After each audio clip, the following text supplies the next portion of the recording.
Hello, and in this next video on the orbit series, what we're going to be looking at is some more advanced options building on what we started with previously. So previously we correctly set the radius to encapsulate the Statue of Liberty, and that gave us a radius of 472 feet at 200 feet altitude.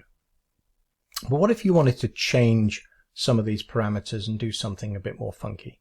So as a good example, you can change the direction from clockwise to counterclockwise.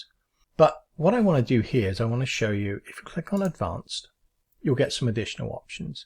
One option is change the number of rotations. So if you wanted to go around the Statue of Liberty 4 times instead of just 1, you would literally just change this to 4. And you can't really see it, but it tells you it's now 1440 degrees instead of 360 degrees, because it's literally just going to do 4 rotations.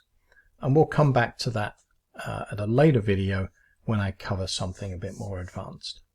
So that gives us number of rotations, but one thing that's not obvious is the rotations don't have to be complete, and I use this quite a bit for certain things. So if we change that to 0.5, you now get a nice semicircle. So let's say I wanted to look at this flying around just half of the Statue of Liberty, and let's say I wanted to do it from the sea. I could either just drag this around to reposition it, or another way to do it, change that to counterclockwise. Now it's going to show me the other side of that. So now we've got a half a circle, so basically just a sort of a nice circular trucking shot around the Statue of Liberty.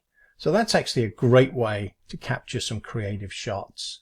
And the other thing that you can do here is, if you ever find yourself in the situation where the orbit is so large that you're going to lose signal, or you're going to lose visibility, and you don't need the orbit to be continuous in terms of video, one thing that you can do is you can come up here, you can duplicate the orbit, come down to the second one, change that to clockwise. You've now got a full orbit, but you can put a pause in the middle and reposition yourself. So you could start over here, run the first half, reposition yourself to the second half, run it again, and it's going to complete the orbit but just give you a full circle. So now we're going to look at changing the final radius and the final altitude, and there's a reason for that I'll show you. It can create some really nice effects. I'm going to delete this half a circle here, go back into my orbit. I'm going to click on Advanced to give us some more options, and I'm going to change the number of rotations. I'm going to make it 4. And what you won't see, if I ran a preview of this, it would look like it was just one orbit, but actually it's going to be 4. So what we're going to do here is we're going to go up, and right now we're at 200 feet, but I'm going to change the starting altitude to 100 feet. And I'm going to add a final altitude of 400 feet. And what's going to happen now is you're going to end up with basically a cylinder. It's probably the best way to describe it. If I run the mission preview, just come out a little bit. Now you can see it starts at 100 feet and it spirals its way up as it goes through the 4 rotations, and it ends up at 400 feet up here, basically just 300 feet above where it started from.